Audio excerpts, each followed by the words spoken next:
سورہ کوثر کا یہ وظیفہ بڑی مشکل سے ملا ہے، 200 ارب بھی مانگو تو انشاءاللہ تعالی ملیں گے۔ بسم اللہ الرحمن الرحیم، السلام علیکم ورحمۃ اللہ وبرکاتہ۔ محترم ناظرین کرام، آج آپ کو سورہ کوثر کا ایک بہت ہی نایاب اور مجرب وظیفہ بتا رہے ہیں۔ آپ نے یہ وظیفہ صرف اور صرف 3 دن کرنا ہے۔ صرف 3 دنوں کے اندر اندر آپ کی جو بھی بڑی سے بڑی حاجت ہوگی، جس بھی مقصد کے لیے آپ اس وظیفے کو پڑھو گے، آپ کا وہ مقصد انشاءاللہ 3 دنوں کے اندر اندر پورا ہو جائے گا۔ آپ کا مقصد کوئی بھی ہو، آپ کی حاجت جتنی مرضی بڑی ہو، چاہے آپ کی پریشانی کوئی بھی ہو، آپ جس بھی مقصد کے لیے اس وظیفے کو پڑھو گے، آپ کا وہ مقصد انشاءاللہ تعالی 3 دنوں کے اندر ہی اندر پورا ہو جائے گا۔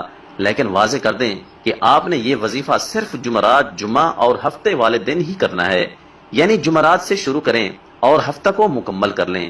آپ نے 3 دن یہ وظیفہ کرنا ہے۔